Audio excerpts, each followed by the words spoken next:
Something that affects modern society much more than previous generations of humanity might have experienced is the concept of vanishing things. I don't mean in a magic trick sense, and I don't mean in a murderous sense, but just in an everyday sense. Some things that you use or consume on a daily basis or a weekly basis, or in some way form part of your life's routine, just seem to vanish off the face of the earth. There are lots and lots of examples of this. I mean, right behind me there, for example, the old DVDs. That's a very typical modern example. When I was very young, and I mean very young, they hadn't even done VHS yet. You couldn't even get videos. The only way you could watch a film, if it wasn't in the cinema, was when it eventually came on TV. And it normally wouldn't come on TV for quite a long time after it had been in the cinema, if it ever did. Because back in those days, they liked to re-show the film in the cinema again a few years later. Lots of double dipping. But yeah, when VHS came around, got into the habit of watching things on VHS that you might have missed in the cinema. And this would be via rentals. And then, of course, you'd develop the habit of collecting films, like your favourite films to watch again and again. So on VHS I would have had things like Blazing Saddles and Blues Brothers and all that kind of thing, and I had a little row of like 20 or 30 favourites, as it were, and I'd have a sort of, I can't remember if it was weekly or monthly routine where I'd have one of my days off. I would go off to Blockbuster, rent 3 films, buy myself some fish and chips, and that was a good night in. But of course VHS sort of slowly vanished, didn't it? It wasn't really by choice necessarily. I don't think anybody who owned a VHS and liked VHS had much of a choice in this process. They just kind of vanished, didn't they?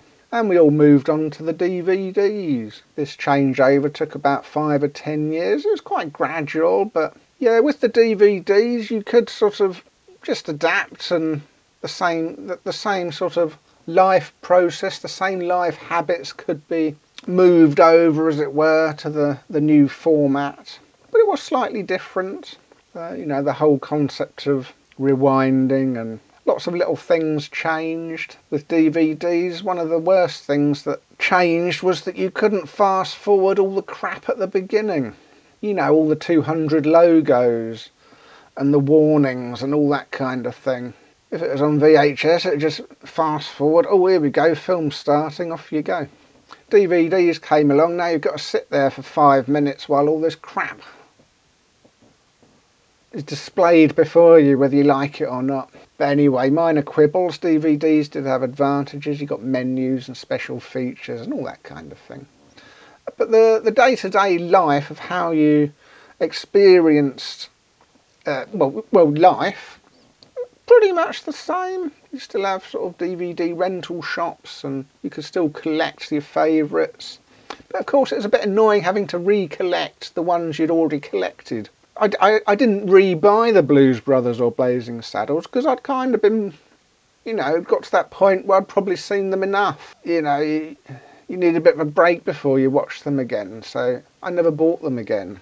But they are kind of in my head canon as being part of my collection of movies, even though they've vanished, they've gone, you know.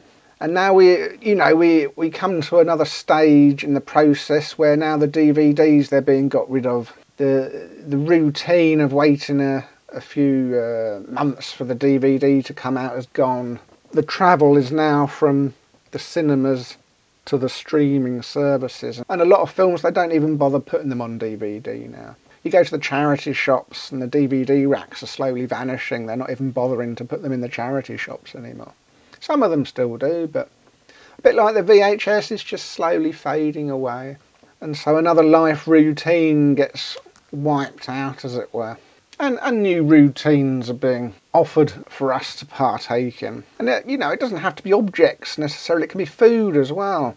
Like, for example, round this sort of time when I'd dedicate an evening to watching a few movies, I'd go to a specific supermarket and I'd always buy this specific bag of crisps. You know, they were my choice amongst the whole rack of all of them there in the shop. And then one day, vanished.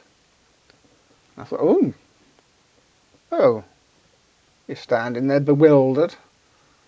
Where've my crisps gone? They had the same type of crisp, but in a different flavour. You know, the flavour you don't like, but the flavour that I wanted had suddenly gone. Now, this is no great biggie in the workings of the universe, but it does result in me standing there looking like a melon at 3,000 different varieties of crisps and thinking, where have mine gone? In the middle of a supermarket, in the middle of my routine. My routine has been suddenly disrupted. My little world has suddenly been rocked. And because going to that supermarket was part of my routine, I was left with yet another sort of extended dilemma, in that, am I going to have to go and find a new supermarket that does sell their version of this flavour of that type of crisp? And for a while, I found myself then going to lots of different supermarkets, because each supermarket had one specific product that used to be part of my basket, as it were, but gradually all of them have sort of like vanished one and kept the others, so that now I have to go to 4 different supermarkets to complete my basket. Or I could just change my routine and find different products in that same supermarket. And this isn't really a first world problem, and it's not really necessarily a modern problem, and it's not even necessarily a problem. Or is it? It's sort of like comparable to little moments of grief. When you lose somebody, the grief factor is the fact that they're no longer part of your daily routines. They're no longer part of your life routines. Your life has been disrupted by the vanishing of another human being that you used to interact with. And adapting isn't necessarily as easy as just adapting. The grief of missing a packet of crisps is obviously not as comparable to missing a human being. But the base concept of what happened is the same thing, it's just happened on a different degree. And in the past, this kind of thing wouldn't have been as prevalent because people didn't live very long, and societal change happened at a slower pace. So things like this would have happened to people in the past, but it was much more possible to get through your life without too many of these things happening. But in the modern society, we have quite rapid change. People like to change things probably every 10 or 15 years. And we're living to about 100. And if people die at 65 now, people are like, oh, he died young, didn't he? Oh, bless his cotton socks. Whereas like 50 years ago, if you died at 65, you'd had a good innings, and that, you know, that was an expected point of death. That's why the retirement age was set at 64 or 65, because it was like, you know, they probably won't live much longer than that. And so there's much more opportunities for things to vanish as you go through your life. Much more moments of mini griefs. I'm not entirely sure what can be done about this. I'm not sure if it's things that can be done about this. It's just one of those things. Obviously, we can't force supermarkets to always stock exactly the same products all the time for 100 years. And obviously, we can't prevent technology from changing for 100 years just because people don't want those little bits of grief. But I suppose what we can do, what it is possible to do, is just understand that these things happen quite regularly. And I don't know, be a bit more, what's the word, open with each other about when things vanish and they cause grief, that we shouldn't necessarily just laugh and say, yeah, first world problems, adapt. Get on with your life. Maybe we should just be a bit more humane when seemingly meaningless things to other people affect some people more than we think, why are you being affected by that? What's the big deal? A lot of the nasty things that happen in life happen because people are just having a bad day.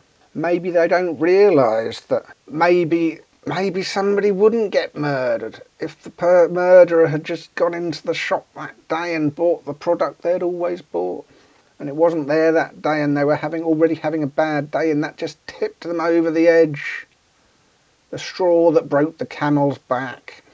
Who knows, maybe this is something we should be teaching kids in school, how to learn to cope with grief, and that grief doesn't necessarily just mean the death of a human.